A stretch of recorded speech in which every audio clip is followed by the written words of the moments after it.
Saat ini tetap saya akan mengambil tema, yaitu membangun bait Allah rohani. Semalam saya bergumul apa yang mesti saya sampaikan untuk jemaat di tempat ini, ternyata tetap dari hal membangun bait Allah rohani, mempersiapkan tubuh kita supaya tubuh kita ini dari hari ke hari diperbaharui oleh Tuhan dan pada akhirnya memperoleh keberhasilan, kesehatan, dan kesempurnaan, bahkan bisa diangkat atau harpazo ketika Tuhan Yesus Kristus datang. Saudaraku yang dikasihi Tuhan, jadi sekarang ini kita tidak lagi disuruh oleh Tuhan untuk membuat bait Allah yang jasmani. Tujuan utama kita bukan itu. Kita tidak lagi disuruh untuk membuat kemah suci tabernakel seperti zaman Musa. Tidak juga disuruh membuat satu bangunan besar, bangunan suci yang megah seperti yang dibangun oleh Raja Salomo, seperti yang dibangun oleh Zerubabel, seperti yang direhab dengan megah oleh Raja Herodes. Tetapi saat ini kita disuruh oleh Tuhan, kita diperintah oleh Roh Kudus untuk membangun tubuh kita yang adalah bait sucinya, di mana sifat-sifat bait suci itu harus kita jelmakan di dalam badan kita, supaya badan kita itu sehat, berkemenangan, bahkan nanti saudara bisa diangkat hidup-hidup ketika Tuhan Yesus Kristus datang. Saudara, sebagai ayat pendahulu kita akan membaca di dalam Injil Yohanes pasal 2 ayat 13 sampai 21, di mana Tuhan Yesus menyuruh merombak mindset pikiran orang-orang bahwa yang penting itu bait Allah jasmani, tetapi Tuhan justru katakan tidak demikian. Yang penting itu adalah bait Allah rohani. Kita akan baca Yohanes pasal 2 ayat 13 sampai 21, Pak Yefta. Ketika hari raya Paskah orang Yahudi sudah dekat, Yesus berangkat ke Yerusalem. Dalam bait suci didapatinya pedagang-pedagang lembu, kambing domba dan merpati, dan penukar-penukar uang duduk di situ. Ia membuat cambuk dari tali lalu mengusir mereka semua dari bait suci dengan semua kambing domba dan lembu mereka. Uang penukar-penukar dihamburkannya ke tanah dan meja-meja mereka dibalikannya. Kepada pedagang-pedagang merpati ia berkata, "Ambil semua ini dari sini. Jangan kamu membuat rumah Bapakku menjadi tempat berjualan." Maka teringatlah murid-muridnya bahwa ada tertulis, "Cinta untuk rumahmu menghanguskan aku." Orang-orang Yahudi menantang Yesus, katanya, "Tanda apakah dapat engkau tunjukkan kepada kami bahwa engkau berhak bertindak demikian?" Jawab Yesus kepada mereka, "Rombak bait Allah ini, dan dalam 3 hari aku akan mendirikannya kembali." Lalu kata orang Yahudi kepadanya, 46 tahun orang mendirikan bait Allah ini dan engkau dapat membangunnya dalam 3 hari? Tetapi dimaksudkannya dengan bait Allah ialah tubuhnya sendiri. Amin. Saudaraku, jadi persepsi tentang pembangunan bait suci yang megah, bait suci jasmani yang megah, itu oleh Tuhan disuruh merombak. Sekarang yang harus dibangun itu justru badan kita, badanmu yang menjadi tempat kediaman Roh Kudus. Kalau orientasi pelayanan kita itu kepada membangun bangunan yang megah dan mewah, Tuhan justru katakan rombak bait Allah ini, dan dalam 3 hari aku akan mendirikannya kembali. Saudaraku, Tuhan Yesus marah kepada orang-orang yang menggunakan bait Allah jasmani itu untuk hal-hal yang tidak benar. Bahkan saudaraku, pernyataan Tuhan Yesus inilah nanti yang akhirnya menyeret Tuhan Yesus sampai disidang, kemudian disalib. Dia yang mengatakan bahwa dia bisa merombak bait Allah dan membangun di dalam 3 hari. Ini dijadikan satu aduan, satu laporan, sehingga Tuhan Yesus akhirnya disalib. Saudaraku yang dikasihi Tuhan, jadi yang terutama yang harus kita pikirkan saat ini, bahkan sebetulnya semenjak zaman Yesus itu, saudaraku, itu bukan membangun bangunan bait suci yang megah seperti yang dibangun oleh Raja Salomo, seperti yang dibangun oleh Zerubabel, kemudian juga direhab secara mewah oleh Herodes Agung. Bukan bait Allah yang seperti itu yang dikehendaki Tuhan, tetapi adalah badan kita semua, tubuhnya Tuhan Yesus itu, saudara. Tuhan berkata, tetapi yang dimaksudkannya dengan bait Allah ialah tubuhnya sendiri yang dibangun oleh Tuhan. Saudaraku, yang Tuhan menyatakan akan dibangun di dalam 3 hari itu adalah badannya Tuhan Yesus Kristus sendiri. Saudaraku, ini menunjuk kepada badan saudara juga, supaya badan saudara itu menjadi tempat kediaman Allah Roh Kudus. Roh Kudus itu simbolnya ketika Tuhan Yesus dibaptis, simbolnya apa, saudaraku? Burung merpati, ya, saudaraku. Jadi makanya di sini ketika Tuhan menyucikan bait suci Allah ini, Tuhan marah kepada pedagang-pedagang lembu, kambing domba, dan merpati, dan penukar-penukar uang. Ayat 14 dan sampai 16 dibaca ulang, Pak Yepta. Tuhan marah sekali ini kepada Ayat 14. Ya, 14. Dalam bait suci didapatinya pedagang-pedagang lembu, kambing domba, dan merpati, dan penukar-penukar uang duduk di situ. Sampai di sini dulu, saudaraku. Saya terangkan pada saudara, pedagang-pedagang lembu. Lembu itu sesuatu yang harusnya dikorbankan untuk mezbah korban bakaran, ya saudaraku. Kambing domba juga iya, merpati juga iya, tetapi diperjualbelikan di pelataran bait suci. Kemudian ayat yang ke-15, Ia membuat cambuk dari tali lalu mengusir mereka semua dari bait suci dengan semua kambing domba dan lembu mereka. Uang penukar-penukar dihamburkannya ke tanah, dan meja-meja mereka dibalikannya. Kepada pedagang-pedagang merpati ia berkata, ambil semuanya dari sini, jangan kamu membuat rumah Bapakku menjadi tempat berjualan. amin. Saudaraku, kepada pedagang-pedagang merpati ia berkata, padahal di sana tadi ada pedagang lembu, ada pedagang kambing domba, dan ada penukar-penukar uang. Tetapi Tuhan yang marahnya teramat sangat, saudaraku, ini kepada pedagang-pedagang merpati. Karena merpati itu pada akhirnya menunjuk kepada Roh Kudus. Di dalam pelayanan, saudaraku, jangan sampai kita itu membuat sesat orang karena seolah-olah Roh Kudus, padahal bukan. Itu pedagang-pedagang merpati itu seperti itu, saudaraku. Histeria yang tidak pada semestinya, kemudian itu dijadikan komoditi khotbah. Saudaraku, itulah yang disebut oleh Tuhan pedagang-pedagang merpati. Kepada pedagang-pedagang merpati Tuhan marah, ambil semuanya ini dari sini, jangan kamu membuat rumah Bapakku menjadi tempat berjualan, jual beli merpati, mengatasnamakan Roh Kudus padahal bukan. Saudaraku, ini berbahaya sekali. Makanya harus terjadi penyucian pendamaian di akhir zaman ini. Saudara yang dikasih Tuhan, semalam saya merenung, sebagai hamba Tuhan itu menuntun jiwa manusia supaya masuk surga.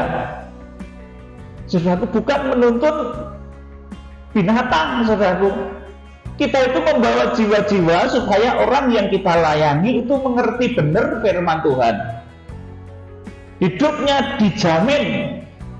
Kalaupun meninggal dunia itu pasti masuk surga.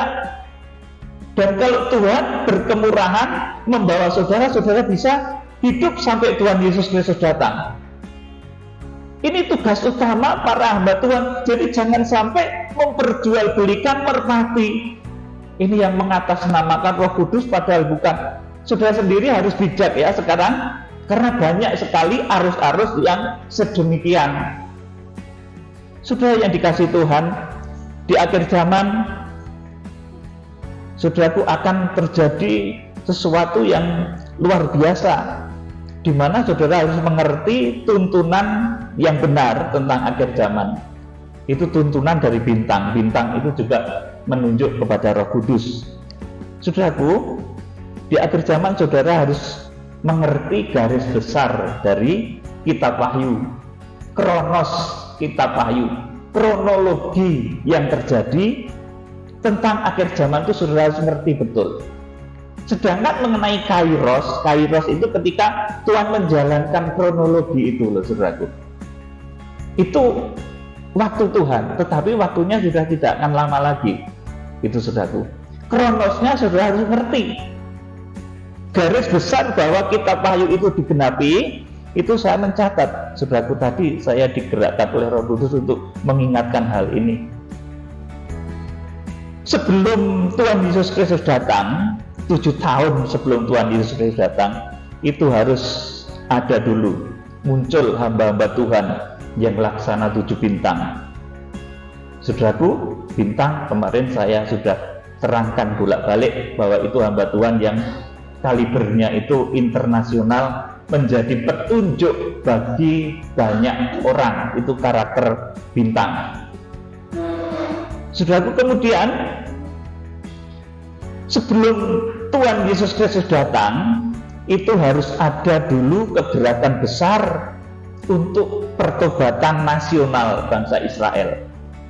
Ada kegerakan besar menjangkau bangsa Israel. Kegerakan dari jahitan liar dari kita semua. Kita ini orang Kristen, orang percaya yang berasal dari jahitan liar. Nah, kita sebagai orang percaya dan selamat karena Injil, ini harus membawa Injil kembali kepada bangsa Israel. Bangsa Israel itu harus kita injili, saudaraku. Ini proyek besar yang harus terjadi di akhir zaman. Sudah ketika visi ini Tuhan berikan kepada saya, berulang kali saya berteriak, Tuhan, siapakah saya ini? Hamba Tuhan yang kecil, sederhana, tetapi Tuhan menaruhkan satu visi yang besar untuk kegerakan menjangkau bangsa Israel, atau dalam kitab Wahyu disebut itu sebagai kegerakan kuda putih di Wahyu pasal yang ke-6. Saudaraku, ini harus terjadi dulu. Kalau ini belum terjadi, saudara jangan ngomong masalah tanda 666, itu nggak akan muncul. Saudaraku, selanjutnya, saudaraku, tanda yang mudah saudara kenali sebelum Tuhan Yesus Kristus datang, bahkan sebelum masa Antikris datang, itu harus ada perang dunia yang ketiga dulu. Saudaraku, perang dunia ketiga itu tertulis dalam kitab Wahyu pasal yang ke-6 ayat 7 sampai ke-8. Di sana dikatakan akan terjadi satu perang ketika penunggang kuda kelabu itu meluncur. Ketika kuda kelabu itu meluncur dengan penunggang kudanya yang bernama Maut. Saudaraku, Thanatos, saudaraku. Ketika terjadi perang dunia ketiga ini, nanti akan memakan korban 1/4 penduduk bumi. Nah, kalau sudah ada perang yang memakan korban 1/4 penduduk bumi, saudara baru boleh nanti, wah, ini sebentar lagi masa Antikris. Memang betul, saudaraku. Kalau sudah terjadi perang dunia yang ketiga yang memakan korban 1/4 penduduk bumi, sudah siap-siap. Ini tanda yang bisa dibaca, bisa dipahami semua orang. Kemudian setelah ada perang dunia yang ketiga yang memakan korban 1/4 penduduk bumi, itu akan terjadi kesatuan gereja Tuhan antara kita dan bangsa Israel. Itu akan bersatu, saudaraku. Antara kita dengan gereja-gereja di seluruh penjuru bumi nanti sudah rukun dan bersatu. Jadi setelah perang dunia ketiga, setelah kegerakan kuda putih itu, saudaraku, kemudian akan terjadi kesatuan gereja Tuhan. Kita akan rukun. Tetapi di tengah-tengah kerukunan itu, saudaraku, nanti akan muncul lagi satu tanda yang bisa dibaca semua orang. ketika sangkakala yang ke-6 itu ditiup, maka meletuslah perang dunia yang keempat. Jadi perang dunia ketiga dan keempat itu selisihnya pendek ya saudaraku, karena saudara tahu toh nanti kalau misalkan ada satu pemimpin negara yang punya nuklir itu nggak tahan, saudaraku, sudah nggak tahan meledakkan nuklir, saudaraku, maka perang selanjutnya ini akan jaraknya pendek, saudaraku. Makanya perang dunia yang ketiga dan keempat ini jaraknya pendek. Dan perang dunia yang keempat ini merupakan akibat tiupan sangkakala yang ke-6 atau ke-5 itu, ke-6 ya, sangkakala yang sangkakala ya, salah satu sangkakala di Wahyu pasal 9, nanti bisa saudara baca. Itu korbannya sepertiga penduduk bumi, nanti bisa saudara baca ya di Wahyu pasal yang ke-9 itu. Korbannya sepertiga penduduk bumi. Ini tanda yang bisa dipahami oleh orang-orang semuanya, semua orang bahkan ngerti, saudaraku. Kalau ini sudah terjadi, ada perang dunia yang keempat yang memakan korban sepertiga penduduk bumi, saudaraku, maka kemudian sesaat setelah itu apa yang saya sebut-sebut sebagai harpaso, sebagai teogo, saudaraku, itu akan terjadi, saudaraku. Jadi setelah perang dunia yang keempat itu, karena kondisi dunia sudah sedemikian rusak akibat perang dunia yang keempat itu, saudaraku, itu sebentar lagi sudah masa antikris. Sebentar lagi orang-orang yang mencapai rohani ruang Maha Kudus akan harpaso, langsung dibawa kepada Allah dan ketahatannya. Orang yang mencapai ruang kudus akan diungsikan ke Eremos, ke padang belantara pengungsian, dan kanak-kanak rohani akan tertinggal. Saudaraku, jadi beberapa hal ini harus saudara ketahui. Ini kronos dari kitab Wahyu. Kemudian saudaraku, setelah orang-orang harpaso diungsikan dan ada yang tertinggal, itu otomatis di bumi terjadi masa yang berat yang namanya masa antikris selama 42 bulan. Ini ditulis di dalam kitab Wahyu pasal 13 ayat yang ke-5. Saudaraku, jadi beberapa tanda ini harus saudara ngerti ya, saudara pahami. Jadi nanti sebelum munculnya 7 bintang, sebelum ada kegerakan menjangkau bangsa Israel, sebelum ada perang dunia ketiga, sebelum ada perang dunia yang keempat, itu tanda 666 itu belum akan diberlakukan, saudara. Setelah perang dunia keempat, sebentar lagi itu tanda 666 itu diberlakukan.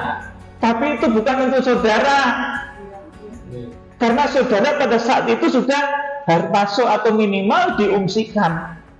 Itu harapan saya. Jadi jangan sampai ada di antara saudara yang rohaninya tertinggal. Mari kita sungguh-sungguh menyucikan hidup ini, hati ini, motivasi-motivasi kita ini. Setiap hari saya sendiri ini mengalami penyucian dan pendamaian, saudaraku. Baik dalam hal kata-kata. Jangan mengeluarkan kata-kata yang buruk dari mulut saudara. Kata-kata hujatan, kata-kata sumpah serapah. Sebab kalau saudara nyumpah nyerapain orang ya, saudaraku, misalkan kamu itu terkutuk, kamu jatuhlah ke sungai, misalkan ada yang sumpah serapah gitu, itu yang kerja setan, saudaraku. Setan senang banget, tepuk tangan itu setan. Wih, ada orang yang mengutuki, maka yang bekerja itu setan, bukan malaikat. Saudaraku, jadi dari mulut saudara harus keluar kata-kata yang baik, yang memberkati. Usahakan jangan bohong. Kalau mungkin saat ini sehari masih ada bohongnya sekali, ya saudaraku, besok dikurangi. Kalau mungkin sehari masih ada 5 kali, ya dikurangi menjadi 3, gitu ya. Saudaraku, lama-lama ya habis nanti bohongnya. Ketika orang-orang diungsikan itu, dikatakan salah satu syarat orang yang diungsikan itu di dalam mulut mereka tidak bercela, mereka tidak berdusta. Wahyu pasal 14 ayat yang ke-5 itu disampaikan, ditulis begitu. Saudaraku, jadi menjaga mulut ini penting. Jangan ngomel-ngomel, jangan marah-marah.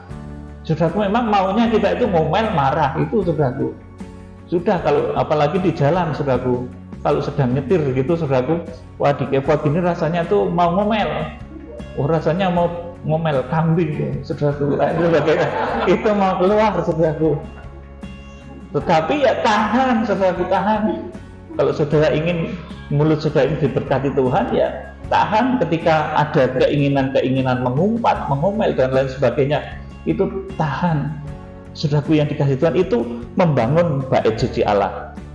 Pertama itu jaga mulut ya, saudara, karena dari mulut ini, saudaraku, yang membuat seseorang itu tercemar, yang membuat seseorang itu menjadi tidak layak, atau dalam bahasa lainnya itu tidak tahir, atau dalam bahasa lainnya itu haram. Itu bukan yang masuk ke dalam mulut, tetapi yang keluar dari mulut. Karena apa yang keluar dari mulut itu keluarnya dari hati ya, saudaraku. Saudara ngomong, maaf ini ya, ini bukan saya ngomong, ini mencontohkan. Misalkan orang Jawa Tengah katakan bajingan gitu, saudaraku. Itu sebetulnya yang keluar dari dalamnya itu dalam hatinya. Hatinya seperti itu. Jangan ada kata-kata seperti itu keluar dari mulutmu. Saudaraku, jaga, karena mulut ini sangat penting sekali untuk kita jaga, supaya jangan mengeluarkan kata-kata yang kotor, kata-kata yang tidak pantas. Saudaraku, mulut ini dicipta oleh Tuhan sebetulnya untuk mengatakan hal-hal yang positif, yang enak gitu loh, saudara. Kalau suara yang nggak enak itu bukan dihasilkan oleh mulut. Saudara ngerti suara kentut? Suaranya gimana itu? Itu bukan dihasilkan oleh mulut ya, saudara. Suaranya ya kayak gitulah. Saya susah menirukannya. Itu suara kentut itu bukan dihasilkan oleh mulut. Jadi Tuhan itu menciptakan mulut itu untuk mengucapkan kata-kata yang positif, kata-kata berkat yang membangun tubuh saudara sendiri, badan saudara sendiri itu jadi sehat. Kalau sudah sakit itu jangan malah mengumpat, Tuhan, gimana tuh Tuhan ini kok nggak sembuh-sembuh? Saudaraku, berkatalah sembuh dalam nama Yesus. Berak, ada darahnya, saudara terkejut. Wah, gimana ini Tuhan? Takut jadi drop. Sudah dalam nama Yesus sembuh. Gitu, saudaraku. Karena memang namanya manusia. Ketika muda ya, saudaraku, daging ini sumber kenikmatan. Tetapi ketika usia 40-50, saudaraku, itu daging itu sudah menjadi sumber kesusahan juga, saudaraku. Dikit-dikit itu sakit, saudaraku. Gigi dikit-dikit sakit, dikit-dikit keluar darah, saudaraku. Dulu padahal itu tempat yang enak itu untuk menikmati makanan-makanan yang lezat, saudaraku. Jadi kita harus belajar berkata positif, memperkatakan hal-hal positif, sehingga badanmu senantiasa diperbaharui oleh Tuhan. Amin, saudaraku. Ginjal saudara sehat, paru-paru saudara sehat, lever saudara sehat, saudara nggak ada batu empedunya disingkirkan oleh Tuhan lewat kuasa Tuhan yang ajaib. Karena kalau saudara itu diteropong oleh alat-alat medis, saudara itu banyak penyakitnya. Tetapi ketika saudara itu dengan kuasa Tuhan Yesus menyingkirkan penyakit-penyakit itu, bisa juga, saudaraku. Semua orang itu kalau diteropong dengan alat-alat medis yang canggih itu ada penyakitnya. Kamu ini kena batu ginjal, sudah gede batu ginjalnya, sudah 1 cm, saudaraku. Tapi kuasa Tuhan itu bisa sembuhkan loh, saudaraku. Ini yang ajaib, yang kadang tidak dimengerti orang. Saudaraku, jadilah mengucapkan perkataan-perkataan yang positif supaya badan saudara terbangun. Saudaraku, bait suci yang harus kita bangun sekarang ini ternyata bukan gedung mewah yang seperti istana Herodes, yang seperti bait suci zaman Herodes, bukan seperti bait suci zaman Salomo, tapi badan kita. 1 Korintus 3 ayat 16 dan 17. Pak Yepta bacakan. Korintus 3 16-17. 1 Korintus 3 ayat 16-17. Ya. Tidak tahukah kamu bahwa kamu adalah bait Allah dan bahwa Roh Allah diam di dalam kamu? Jika ada orang yang membinasakan bait Allah, maka Allah akan membinasakan dia. Sebab bait Allah adalah kudus dan bait Allah itu ialah kamu. Iya. Jadi Tuhan yang katakan di dalam Injil Yohanes, rombak bait Allah ini, dan aku akan membangunnya di dalam 3 hari itu. Saudaraku, adalah tubuh yang menjadi bait suci Allah ini. Saudara bisa merombak kepribadianmu dari, kalau Tuhan Yesus tadi, orang Farisi itu bilang 46 tahun orang membangun bait Allah ini. Mungkin saudara sudah 46 tahun membangun kegagahan, omongan-omongan yang kotor, saudaraku. Tetapi di dalam 3 hari, kalau saudara mau, saudara bisa merombak kepribadian lama yang sudah bangun 46 tahun, 50 tahun mungkin usia saudara. Itu bisa saudara rombak di dalam 3 hari. Dan saudara menjadikan tubuhmu ini bait suci Allah. Amin. Yang memiliki kemenangan-kemenangan luar biasa. Jadi tadi di dalam Injil Yohanes tadi, ketika Tuhan menyucikan bait suci Allah, orang Farisi itu bilang, 46 tahun orang mendirikan bait Allah ini, dan engkau akan merobohkannya dan mendirikannya di dalam waktu 3 hari.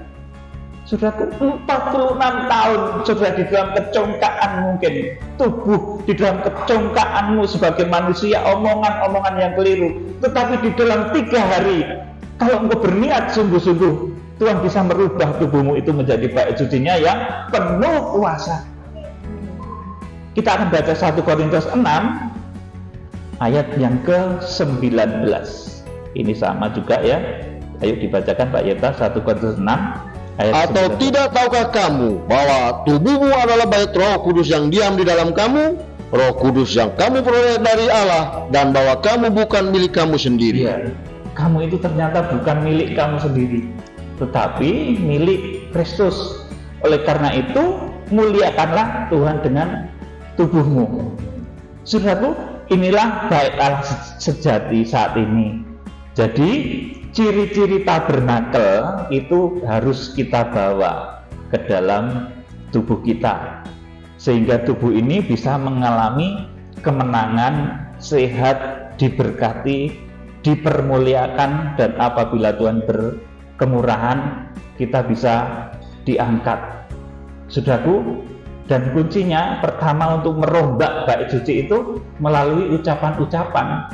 Saudara jangan mengucapkan hal-hal yang buruk, hal-hal yang jahat, hal-hal yang tidak pantas.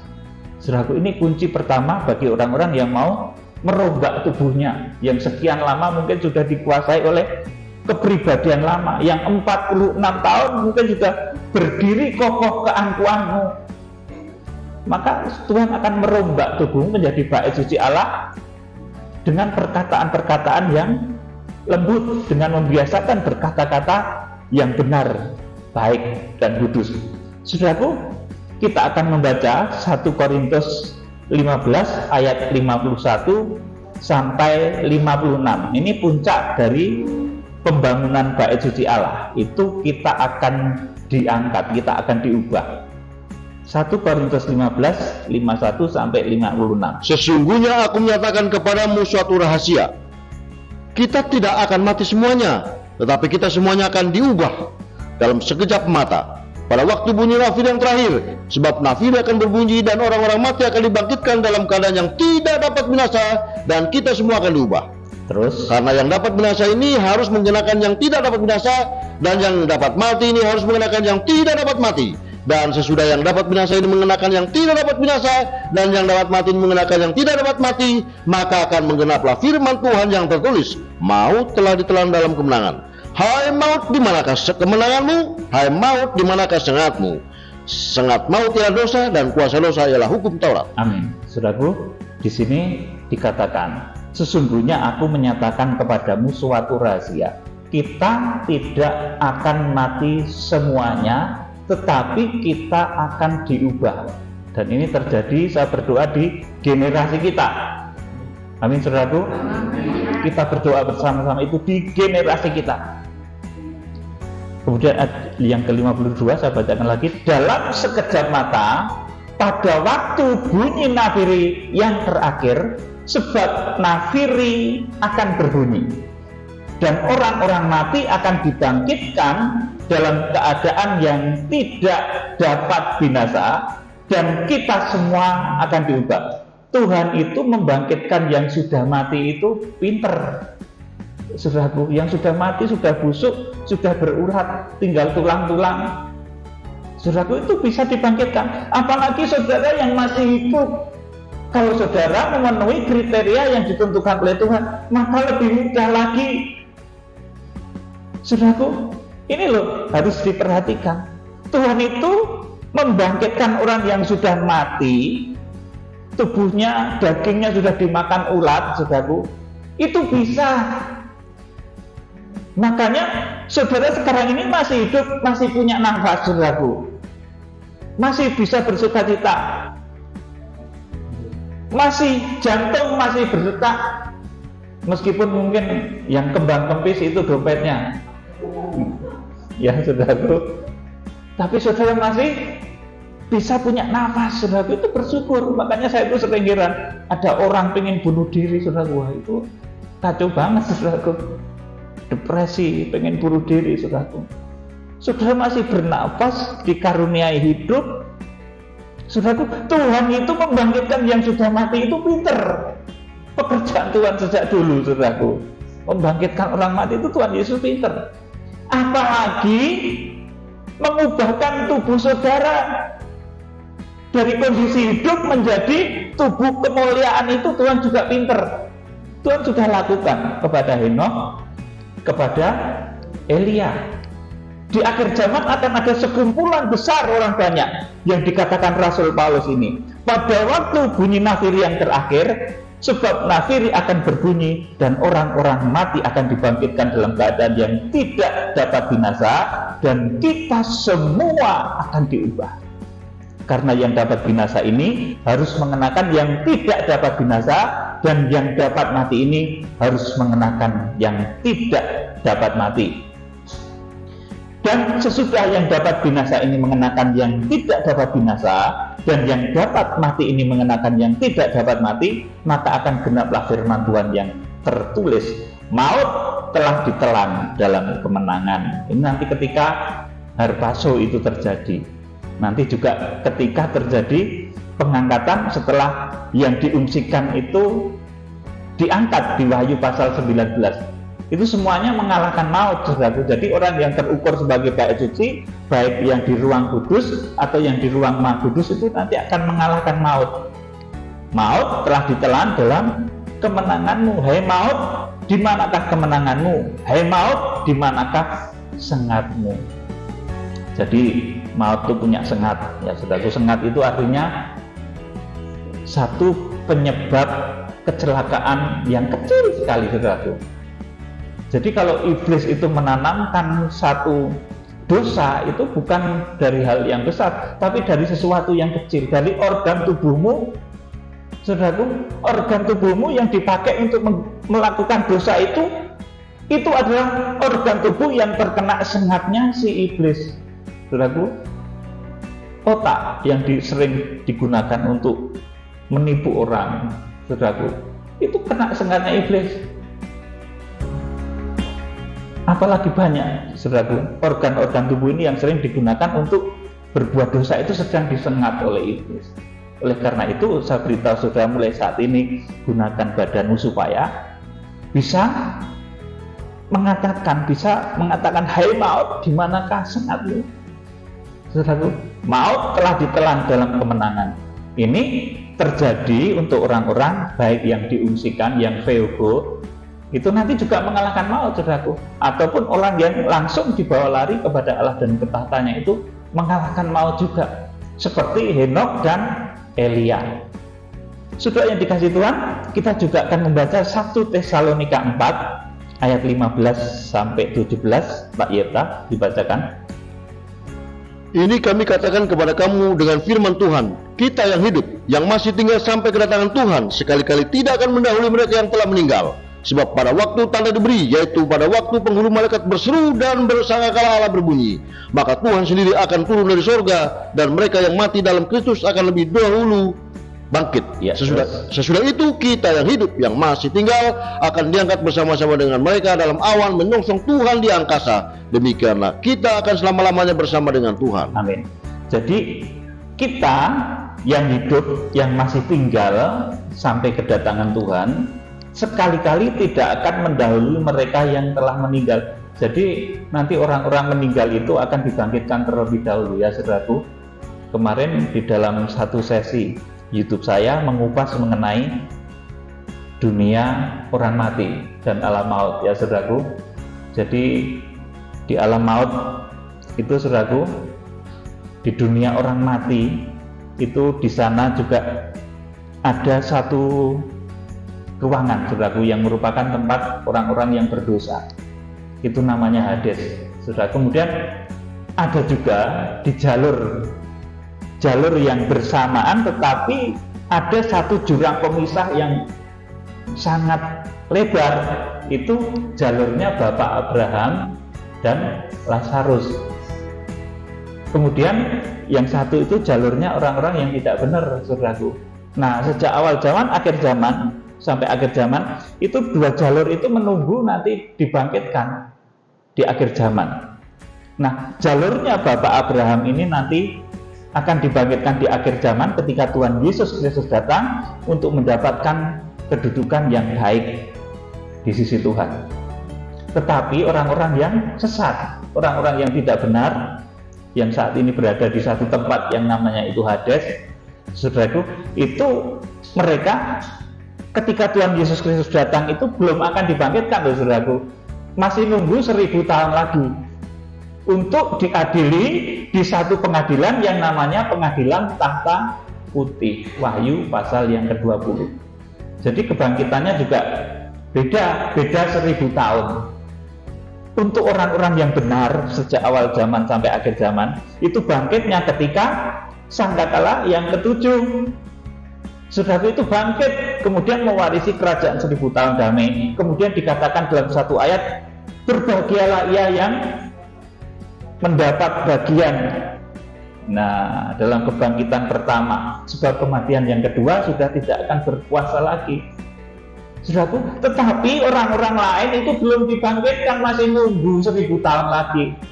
Makanya orang-orang itu kalau meninggal di luar Tuhan itu takut, ya saudaraku, karena masih nunggu lama, ya saudaraku. Tetapi saudara yang mungkin memiliki family yang meninggal, saudara jangan takut, jangan takut-takuti mereka, sebab kedatangan Tuhan sudah dekat dan waktu kebangkitan juga nggak akan lama lagi, saudaraku. Demikian pula, saudaraku, orang-orang yang tertinggal di masa antikris, kalau nanti dipaksa menyembah antikris dengan tanda 6-nya itu, saudaraku, jangan mau. Tapi jangan ada nanti saudara yang masuk di sana, ya. Saya berdoa supaya jangan ada. Tapi misalkan ada, dilalah karena kilat, ngomongnya elek-elek, terus ketinggalan, saudaraku, pas pengungsian dan pengangkatan itu sudah tertinggal. Kalau sudah menemui, dipaksa untuk memakai tanda karagma 666 itu, saudara-saudara jangan mau. Meskipun mati itu bangkitnya nggak akan lama lagi, saudaraku.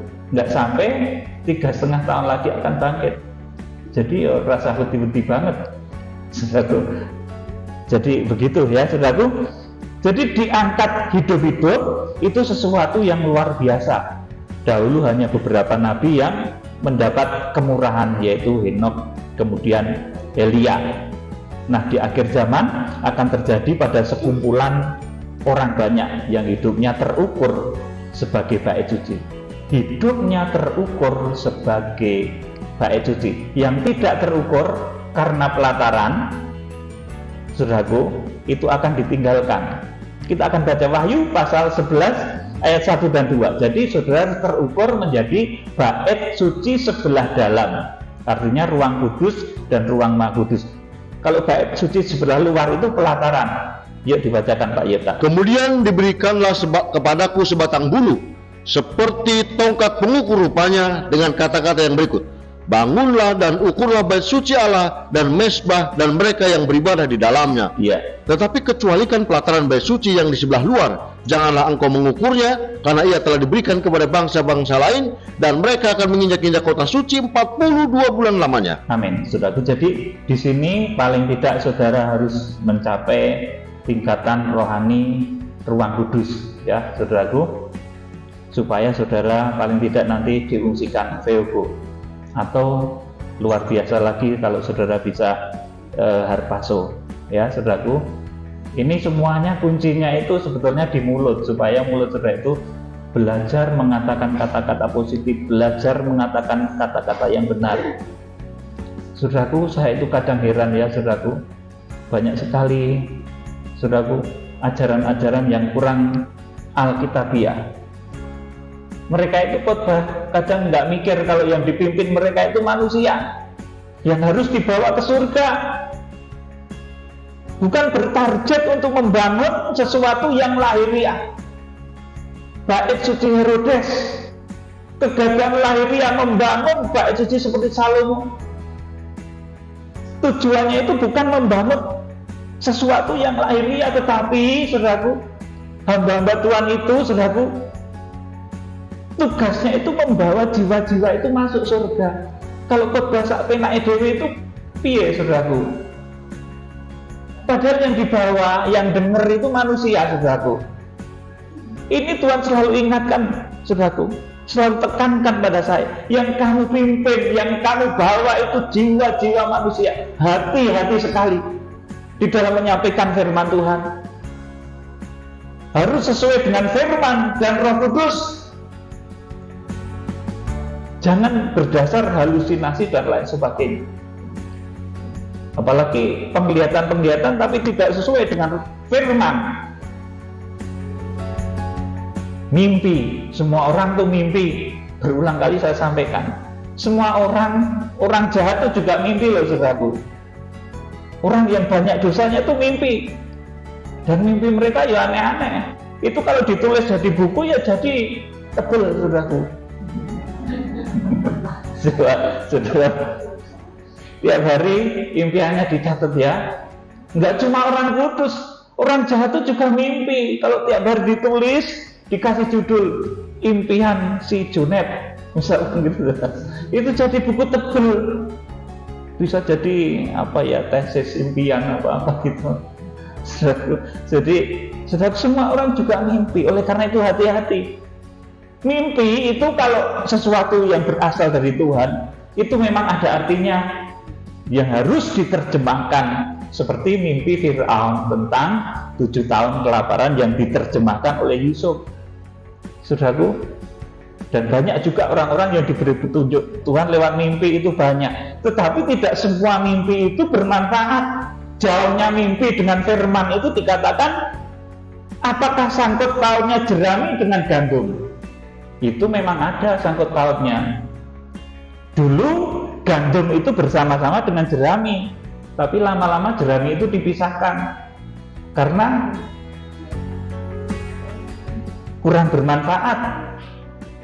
Kebenaran firman Tuhan dengan mimpi itu jauhnya seperti jerami dan gandum. Memang ada sangkut pautnya tapi jauh. Saudaraku, mimpi Firaun, mimpinya 7 lembu yang kurus memakan 7 lembu yang gemuk. Itu kalau tidak diartikan, kalau tidak dijadikan gandum, itu ya aneh, saudaraku, nggak ada artinya. Tetapi ketika oleh Yusuf dijadikan gandum, itu menjadi luar biasa. Saudara mimpi digigit ular, jempol kakinya, saudara. Oh, jangan saudara kira itu wah itu mau ketemu jodoh. Ular itu malah setan ya saudaraku. Kalau di dalam Alkitab itu saudaraku, ular itu sejak dari kitab Kejadian itu gambaran dari iblis ya saudaraku. Ya kalau mimpi digigit ular, kalau ular yang tidak berbahaya itu biasanya penyakit saudaraku, mau sakit. Tetapi kalau yang gigit itu ular yang berbisa seperti ular kobra, saya pernah beberapa kali ya saudaraku menemui orang yang mimpi digigit ular kobra. Itu kena gejala stroke kemudian saudaraku. Jadi mimpi digigit ular itu buruk, saudaraku. Nah, kalau sudah mimpi mendapat ikan yang punya sisik, ikan yang punya sirip, itu sudah akan dapat berkat, saudaraku. Itu, wah, saya mimpi dapat ikan emas, wah, itu luar biasa berkat, saudaraku. Itu berkat.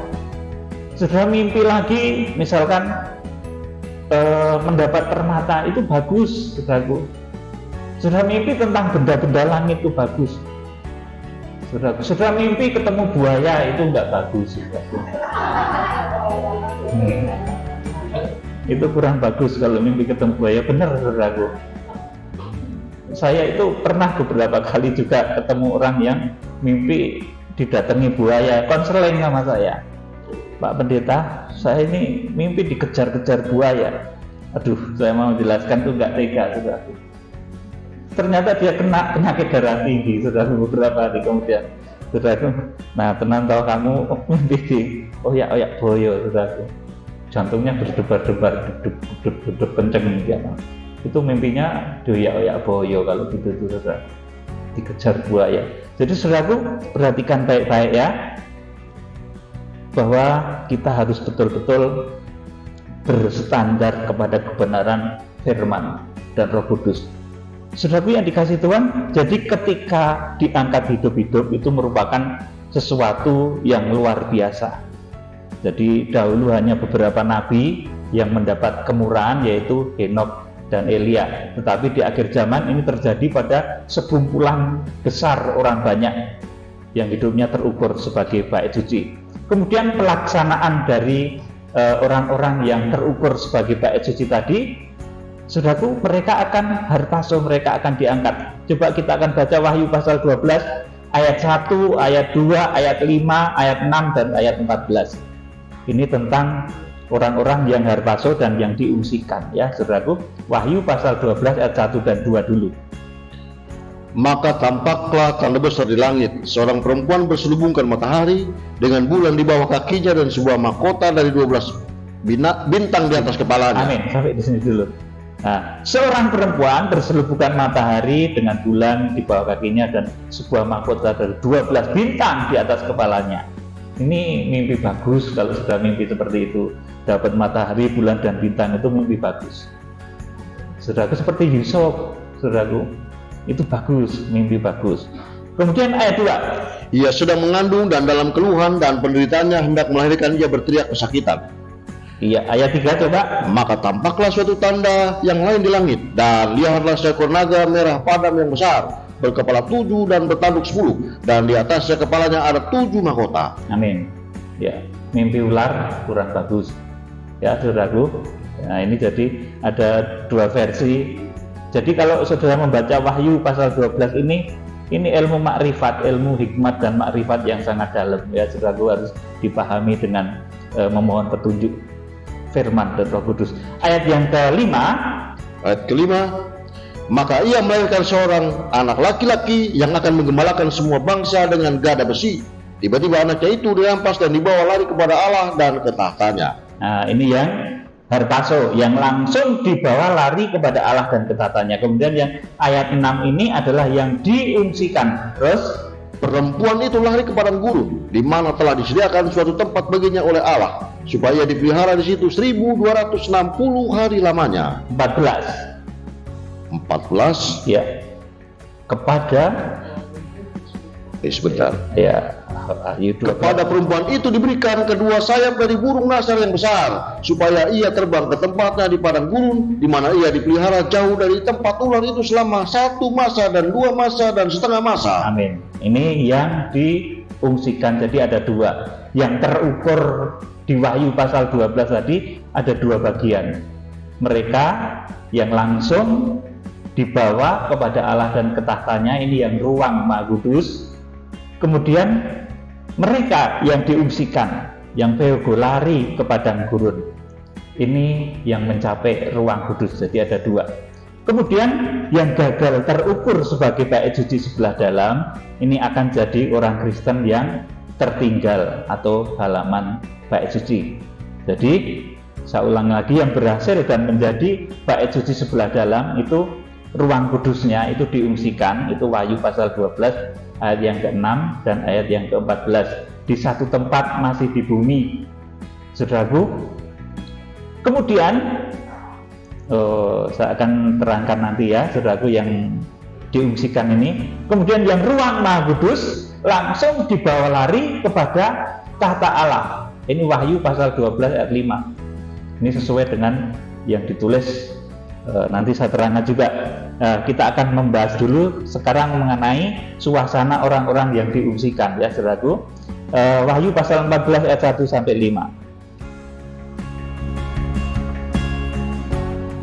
Wahyu 14 ayat 1 sampai 5. Ya. Dan aku melihat sesungguhnya anak domba berdiri di bukit Sion dan bersama-sama dengan dia 144.000 orang, dan di dahi mereka tertulis namanya dan nama bapaknya. Amin. Di sini dulu.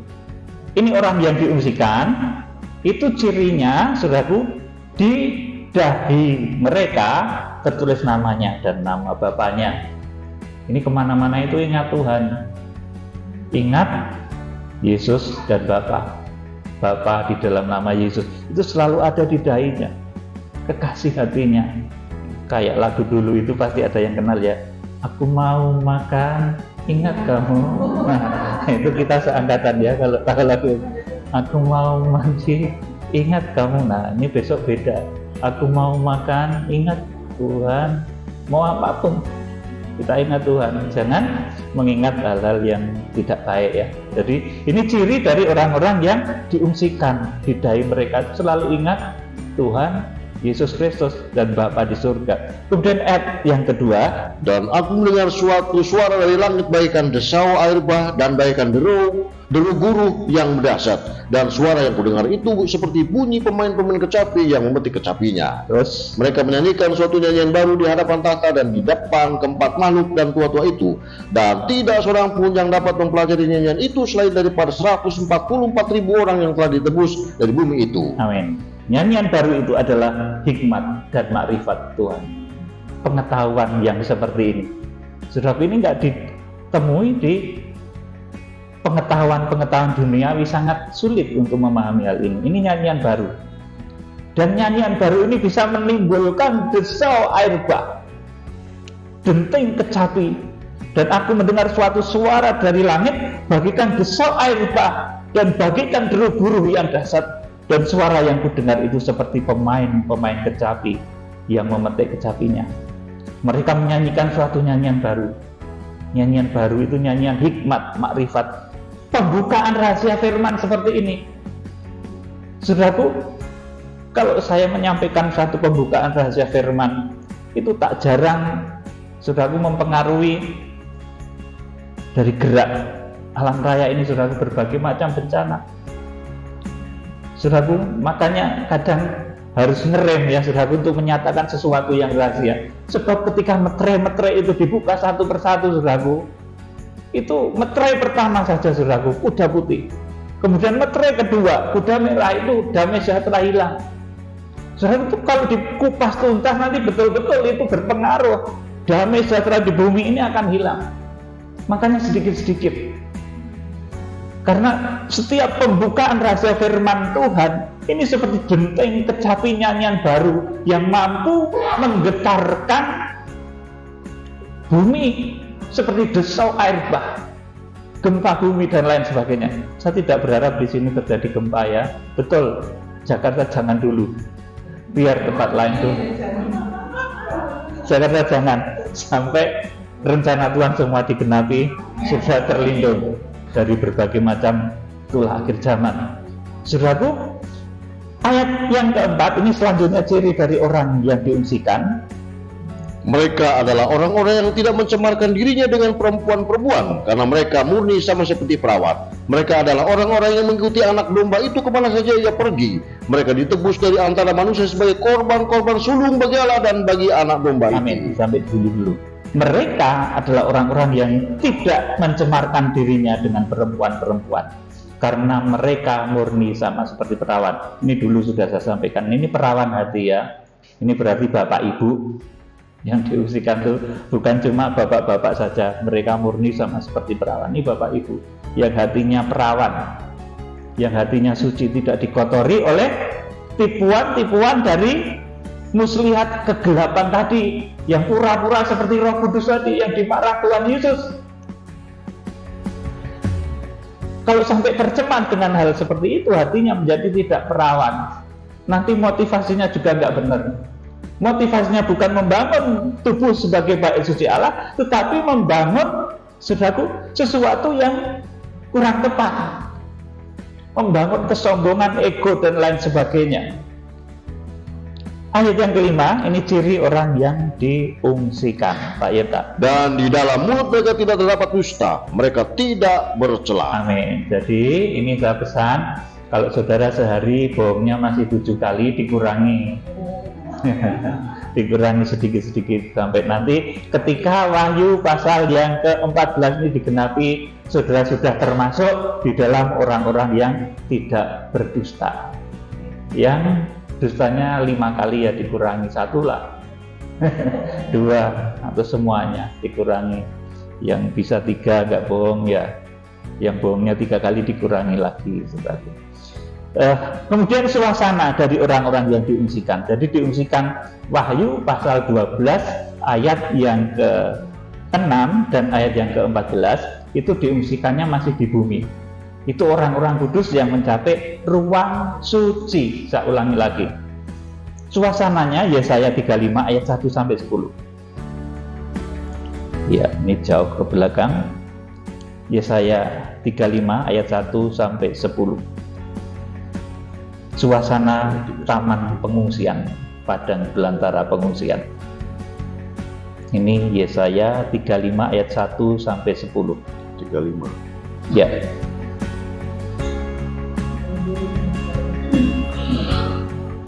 Padang gurun dan padang kering akan bergirang. Padang belantara akan bersorak-sorak dan berbunga. Seperti bunga mawar ia akan berbunga lebat, akan bersorak-sorak, ya bersorak-sorak dan bersorak-sorai. Kemudian Libanon akan diberikan kepadanya semarak Karmel dan Saron. Mereka itu akan melihat kemuliaan Tuhan, semarak Allah kita. Terus Kuatkanlah tangan yang lesu, tangan yang lemah lesu, dan tegakkanlah lutut yang goyah. Katakanlah kepada orang-orang yang tawar hati, kuatkanlah hati, janganlah takut. Lihatlah, Allahmu akan datang dengan pembalasan dan dengan ganjaran Allah. Ia sendiri datang menyelamatkan kamu. Pada waktu itu mata orang buta akan dicelikan dan telinga orang-orang tuli akan dibuka. Pada waktu orang-orang lumpuh akan melompat seperti rusa dan mulut orang bisu akan bersorak-sorai, sebab mata air memancar di padang gurun dan sungai di padang belantara. ya, sampai di dulu. Jadi di padang belantara pengungsian itu terjadi penyempurnaan. Pada waktu itu orang-orang buta akan dicelikkan, telinga orang-orang tuli akan dibuka. Pada waktu itu orang lumpuh. Jadi yang diungsikan itu ada orang lumpuh juga, tapi imannya yang bagus ya, saudaraku. Jadi ngungsinya bukan naik pesawat ya, saudaraku.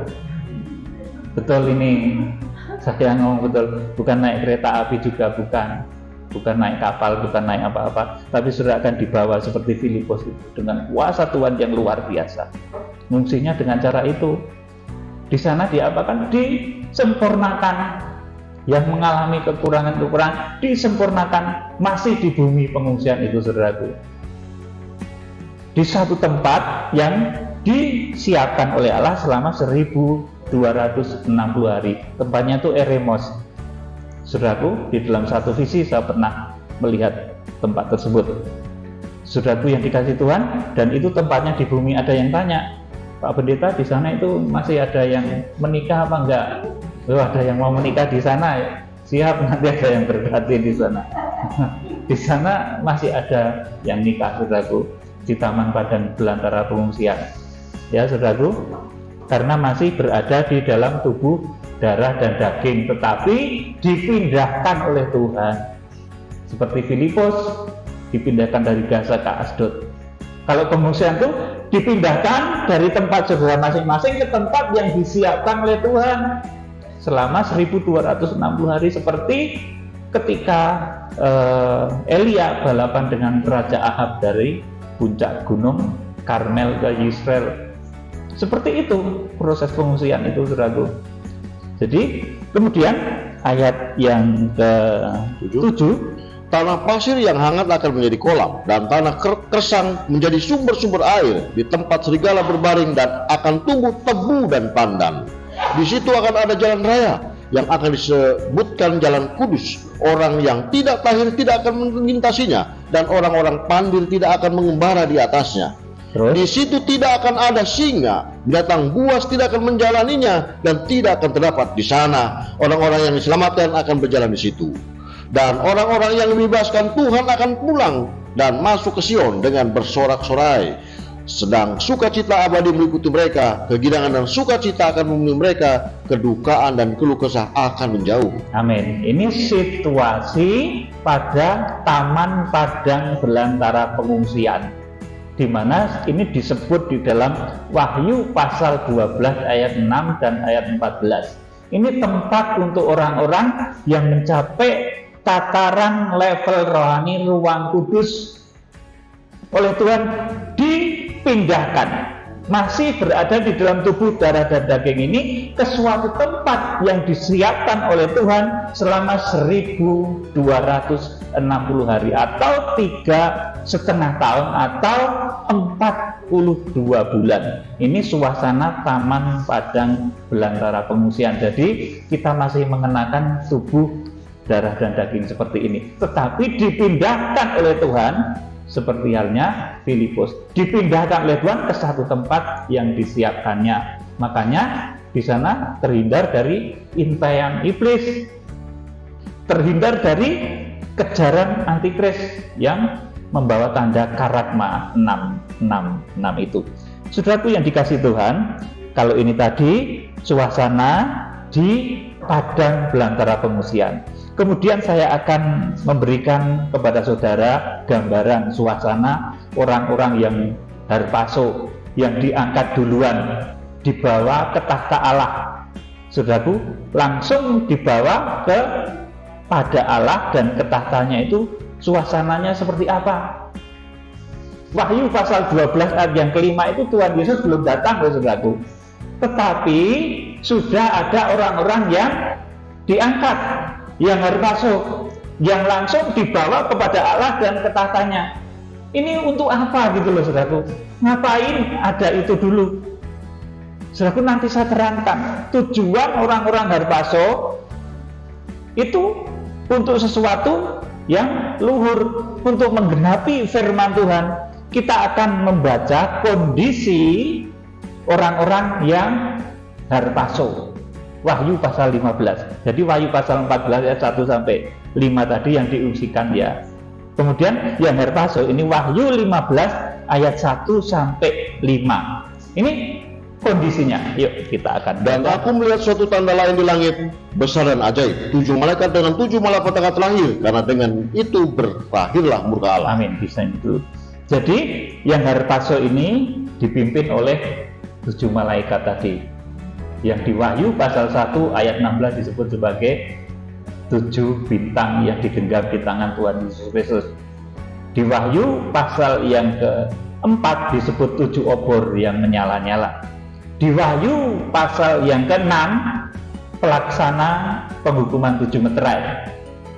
Di Wahyu pasal 8 pelaksana penghukuman 7 sangkakala. Kemudian di Wahyu pasal 10 pemimpin-pemimpin yang harpaso itu disebut sebagai 7 guru. Nah, di Wahyu pasal 15 ini disebut sebagai tanda lain di langit yang besar dan ajaib.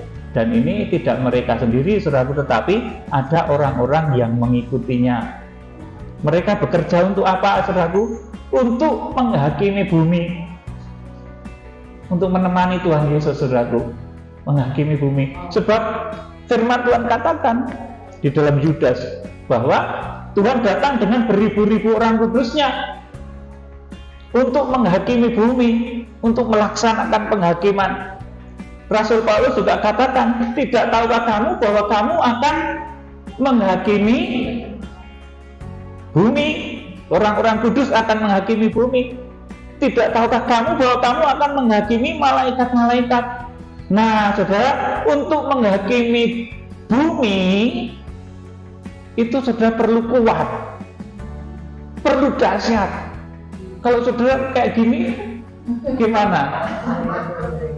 Coba mau ngadili misalkan panglima perang di negara luar sana, kebetulan nggak bener harus diadili, saudara kira-kira gimana? Tubuhnya kecil, mau mengadili nggak bisa, saudaraku. Oleh karena itu perlu yang disebut harpazo.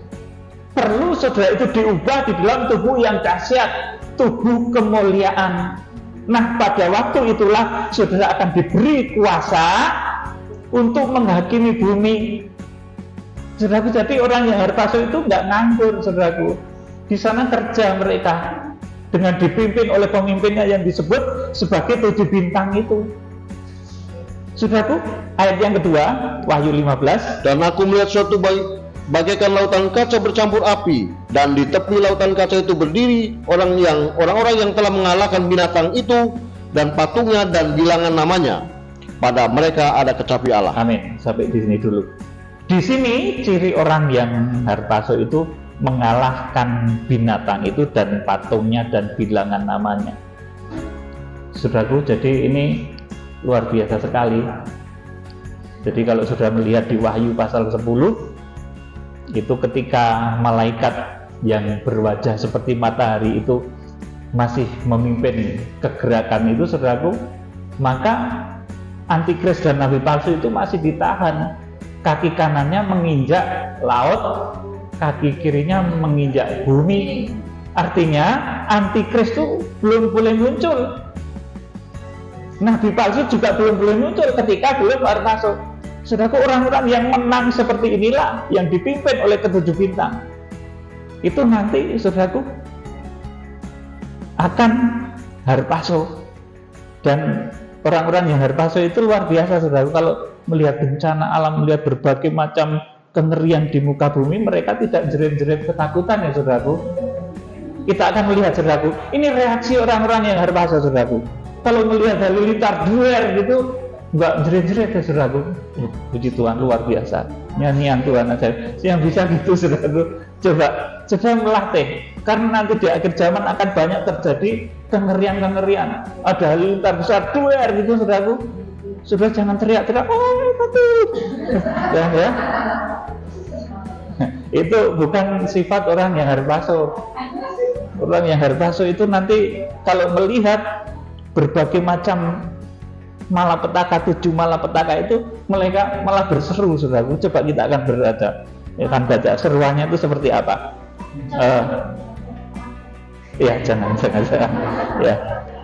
Wahyu pasal yang ke-15 ayat yang ketiga, ya, seruan orang-orang yang harpazo ketika menghadapi bencana. Dan mereka menyanyikan nyanyian Musa, hamba Allah, dan nyanyian anak domba, bunyinya, besar dan ajaib segala pekerjaanmu, ya Tuhan Allah yang maha kuasa, adil dan benar jalanmu, ya Raja segala bangsa. Tepuk tangan. Jadi ini nyanyian orang-orang yang harpazo. Itu kalau melihat bencana itu orang jerit-jerit, sudah melihat reaksi kebanyakan orang. Terus kalau melihat bencana itu kayak orang kalap malah jadian, sudah teriakannya sudah gak karuan. Tapi orang yang mengerti rencana Tuhan, yang masuk di dalam golongan orang-orang yang harpazo, mereka kalau melihat bencana itu sudah besar dan ajaib segala pekerjaanmu, ya Tuhan, yang maha kuasa, adil dan benar segala jalanmu, ya Raja segala bangsa. Sampai ada satu pujian yaitu yang dinyanyikan, dia besar dan ajaib itu. Saudaraku, kemudian ayat yang keempat, siapakah yang tidak takut, ya Tuhan, dan yang tidak memuliakan namamu, sebab Engkau saja yang kudus. Karena semua bangsa akan datang dan sujud menyembah Engkau, sebab telah nyata kebenaran segala penghakimanmu. Iya, telah nyata segala penghakimanmu. Kenapa kok Tuhan menghakimi, saudaraku? Kenapa kita dipakai menghakimi? Karena memang sudah dituliskan kalau orang kudus akan menghakimi bumi. Orang-orang kudus akan menghakimi malaikat. Caranya bukan dengan badanmu yang sekarang, tetapi ketika badanmu itu sudah diubahkan menjadi tubuh kemuliaan, maka saudara akan bisa mengadili mungkin panglima-panglima di luar negeri yang keliru, raja-raja luar negeri yang keliru.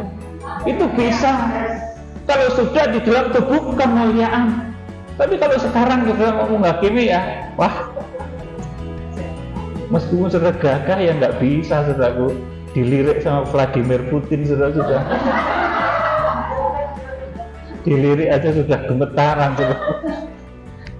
Saudara, nanti ketika kita itu diubahkan ketika hari masuk, kita akan diberi wibawa, kekuatan untuk menghakimi bumi, menghakimi malaikat-malaikat. Ini janji firman Tuhan, saudaraku. Yuk, kita akan membaca nubuatannya di dalam Daniel pasal 7 ayat 13 sampai 14. Ini nubuatan untuk orang-orang yang harpaso ya, saudaraku.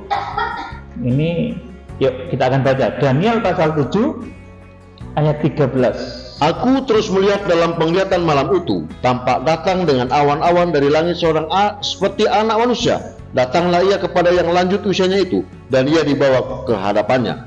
14. Lalu diberikannya kepadanya kekuasaan dan kemuliaan dan kekuasaan sebagai raja. Maka orang-orang dari segala bangsa, suku bangsa dan bahasa mengabdi kepadanya.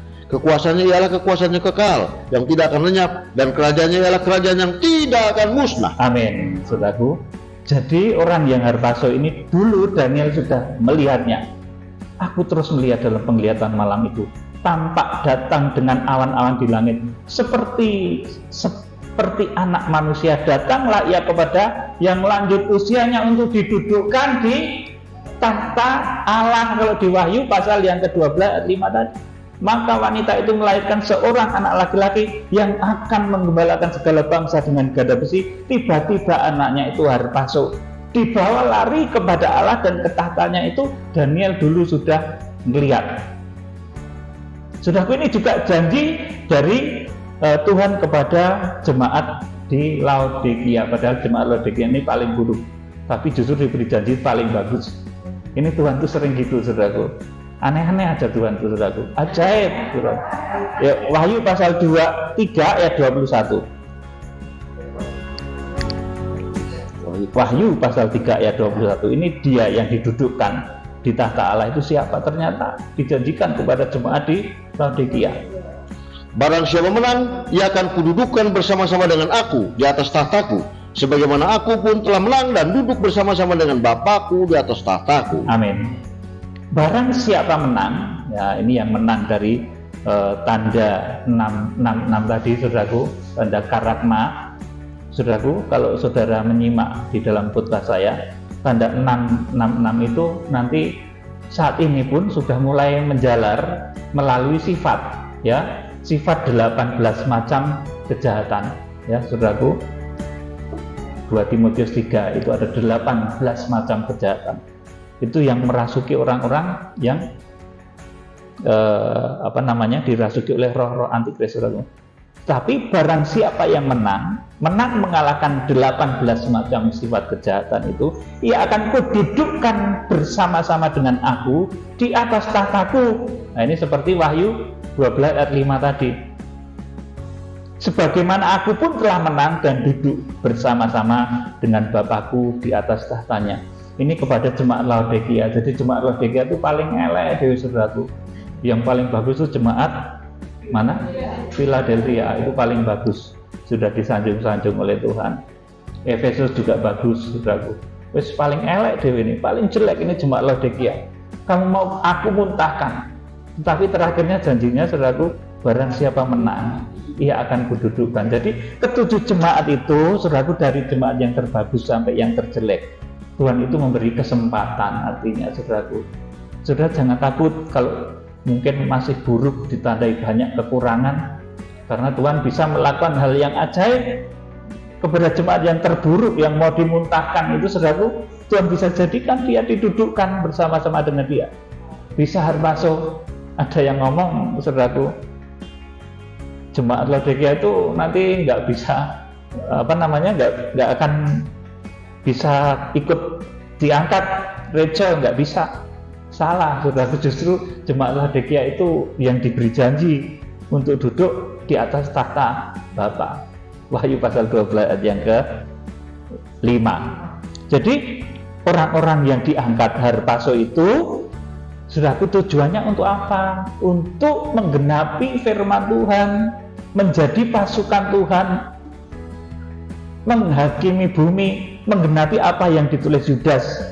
Tuhan datang bersama beribu-ribu orang kudusnya. Jadi Tuhan itu datangnya nggak dewe ya, saudara, bukan kayak Superman gitu, gitu. Nggak dewean Tuhan itu datangnya. Tapi Tuhan datang bersama beribu-ribu orang kudusnya. Kita akan membaca Yudas pasal 1, ya memang satu pasal saja, ayat 14 dan 15. Juga tentang mereka Henok, keturunan ketujuh dari Adam, telah bernubuat katanya, sesungguhnya Tuhan datang dengan beribu-ribu orang kudusnya, hendak menghakimi semua orang dan menjatuhkannya hukuman atas orang-orang fasik karena semua perbuatan fasik yang mereka lakukan dan karena semua kata-kata nista yang diucapkan orang-orang berdosa yang fasik itu terhadap Tuhan. Amin. Saudara, jadi juga tentang mereka Henok. Henok itu orang yang diangkat hidup-hidup, seperti orang yang harpaso juga. Jadi ada Henok, ada Elia, ya saudaraku. Ini yang mengerti hal-hal tentang harpaso, saudaraku. Henok itu ngomong, sesungguhnya Tuhan datang dengan beribu-ribu orang kudusnya. Jadi Tuhan datang nggak kayak Superman sendirian, tapi bersama pasukannya. Siapa dia? Orang-orang yang harpaso untuk apa? Untuk menghakimi bumi. Nah, untuk menghakimi bumi saudara nggak bisa dalam tubuh seperti ini, makanya perlu ada yang harpaso duluan. Di Wahyu pasal 12 ayat 5 itu sering orang itu nggak paham ya, katanya wah pengangkatan tuh sekali saja. Saudara, enggak, saudara, ada Wahyu pasal 12 ayat 5 itu untuk orang-orang khusus. Itu sudah harpaso dulu, sudah dibawa kepada Allah dan ketatannya. Untuk apa? Ayat yang ke-15 dikatakan hendak menghakimi semua orang. Jadi sesungguhnya Tuhan datang dengan beribu-ribu orang kudusnya, hendak menghakimi semua orang dan menjatuhkan hukuman atas orang-orang fasik. Jadi ini tujuan harpaso. Sesungguhnya Tuhan datang bersama beribu-ribu orang kudusnya untuk menghakimi semua orang. Nah, jadi Tuhan itu datangnya nggak sendirian ya. Perhatikan baik-baik. Kita juga akan baca ini kata Yudas, kemudian ini kata Nabi Musa. Nabi Musa itu juga orang yang luar biasa, dahsyat. Ulangan pasal 33 ayat yang kedua. Berkatalah ia, Tuhan datang dari Sinai dan terbit kepada mereka dari Seir.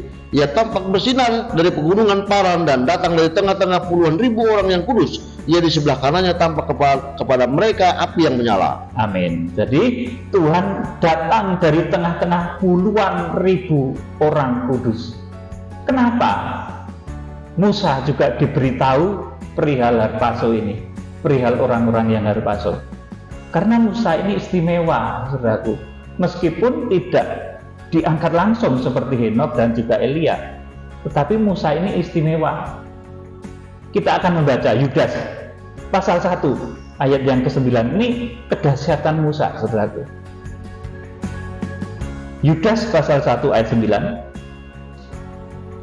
Tetapi penghulu malaikat Mikael ketika dalam suatu perselisihan bertengkar dengan iblis mengenai mayat Musa, tidak berani menghakimi iblis itu dengan kata-kata hujatan, tetapi berkata, kiranya Tuhan menghardik engkau. Iya, amin. Ternyata mayat Musa itu sudah dibawa malaikat. Amin. Amin. Makanya di dalam Ulangan selanjutnya pasal yang ke-34 ayat 1, kuburan Musa itu tidak ditemukan sampai saat ini. Coba Ulangan pasal 34 ayat 1. Maksud saya Ulangan 34 ayat yang ke-5 dan ayat yang ke-6. Lalu matilah Musa, hamba Tuhan itu di sana di tanah Moab, sesuai dengan firman Tuhan. Terus dan dikuburkannya lah dia di suatu lembah di tanah Moab, di tentangan Bet Peor. Dan tidak ada orang yang tahu kuburannya sampai hari ini. Tidak ada orang yang tahu kuburannya sampai hari ini. Ini karena apa? Karena mayat Musa sudah dibawa malaikat. Makanya kuburan Musa tidak ditemukan sampai hari ini. Nah, kalau ada orang yang ngomong ketemu kuburannya Musa, itu ya bohong ya, saudara. Itu bohong ya, menurut iman Alkitab ya, saudaraku, menurut iman kita. Jadi kalau kuburan Musa itu tidak ditemukan karena mayat Musa sudah dibawa oleh malaikat. Saudaraku, namanya apa saya juga bingung ini mau nyebut apa, saudaraku. Apalah namanya yang tepat untuk menggambarkan tentang Musa. Saya itu susah menemukan kata-kata yang ada di dalam kosakata manusia. Dia memang dikubur di dalam kitab Ulangan tadi ya, saudaraku, dinyatakan seperti itu. Di dalam Ulangan pasal 34 tadi, saudaraku, ayat yang kelima dan keenam tadi, memang dikatakan Musa itu dikubur. Tapi saya tidak menemukan kata-kata yang tepat, kosakata manusia yang tepat. Dia memang dikubur, tetapi kuburannya tidak pernah diketemukan orang. Iki piye, saudaraku? Dikubur tidak pernah diketemukan. Dan kitab Yudas mencatat mayat Musa sudah direbut Mikael, dibawa oleh malaikat Mikael. Tetapi ada satu clue, satu petunjuk yang luar biasa. Matius pasal 17 ayat 1 dan 3, Musa ini di sana sudah disejajarkan dengan Elia dan disejajarkan dengan Musa dan Elia dan Tuhan Yesus, sama dengan Henokh. Itulah sebabnya Musa itu juga mengerti perihal orang-orang yang berbasuh. Inilah saya makanya bingung, Musa ini diapa nih sama Tuhan? Sudah betul-betul saya tidak bisa mengungkapkan dengan kata-kata, dengan kosakata bahasa manusia. Musa ini sudah dibangkitkan, saya bingung, saudaraku. Tetapi nyatanya Musa ini sudah disejajarkan dengan Elia ketika dimuliakan di atas gunung. Yang lain nggak ada begitu, saudaraku. Tuhan Yesus nggak ketemu Abraham di dalam tubuh kemuliaan ya, saudaraku. Tidak, itu beda. Tetapi yang sudah disejajarkan dengan Elia kondisinya dalam tubuh kemuliaan, ini Musa. Nah, inilah kebijaksanaan Tuhan yang begitu luar biasa. Sudah, kita akan membaca Injil Matius pasal 17 ayat 1 sampai 3. 6 hari kemudian Yesus membawa Petrus, Yakobus dan Yohanes saudaranya, dan bersama-sama dengan mereka ia naik ke sebuah gunung yang tinggi. Di situ mereka sendiri saja. Terus Lalu Yesus berubah rupa di depan mata mereka, wajahnya bercahaya seperti matahari dan pakaiannya seperti putih bersinar seperti terang. Maka nampak kepada mereka Musa dan Elia sedang berbicara dengan dia. Amin. Jadi ini kedahsyatan Musa. Mayatnya sudah dibawa malaikat Mikael. Kuburannya tidak ditemukan, tapi dulu dia dikubur. Tetapi kuburannya tidak ditemukan. Nah, ternyata saudaraku, Musa ini sudah disejajarkan posisinya dengan Elia di dalam tubuh kemuliaan. Maka nampak kepada mereka Musa dan Elia sedang berbicara dengan dia. Nah, tentang Musa ini saya tidak bisa mengucapkan dengan kosakata bahasa manusia, diapakan sama Tuhan. Saudaraku, ini susah. Jadi memang ada hal-hal tertentu yang tidak bisa diucapkan dengan bahasa manusia. Ya saudaraku, termasuk tentang Musa ini. Mau dikatakan Musa sudah bangkit, nanti saya dibantah, bukankah kebangkitan sulung itu Tuhan Yesus? Nah, saudaraku, jadi saya sulit mengungkapkan Musa ini diapakan oleh Tuhan. Saudara yang dikasih Tuhan, jadi begitu luar biasa rahasia firman Tuhan. Tuhan itu sangat dahsyat. Intinya pada saat ini saya memberikan pesan kepada saudara supaya pertama-tama untuk menjadikan tubuhmu ini bait suci Allah yang berkemenangan. Minimal saudara itu, minimal banget itu mesti masuk surga gitu, saudaraku. Itu minimal banget.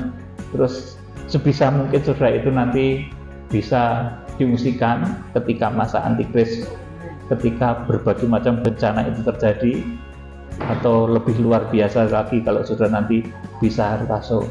Ya saudaraku, kemudian kalau saudara menyaksikan bencana-bencana, saya memberikan satu pesan ini, di kita menjelang zaman-zaman akhir itu akan banyak bencana. Saudara jangan teriak bingung-bingung kayak orang-orang dunia gitu ya. Tapi berteriaklah seperti orang-orang yang harpaso, besar dan ajaib segala pekerjaanmu ya Tuhan. Setelah ini nanti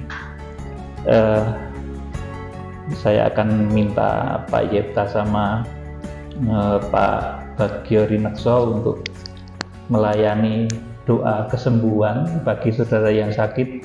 Minta didoakan, bisa berlutut di kursi masing-masing ya, tapi kita akan pujikan satu pujian dulu. Kurasakan kasih-Mu Tuhan. Khusus untuk sesi ini saya minta nanti Pak Yepta dan Pak Bagio Rinekso untuk memberikan tumpangan doa kesembuhan untuk saudara yang sakit. Yang pengen didoakan silakan berlutut di kursi masing-masing. Kurasakan kasih-Mu Tuhan.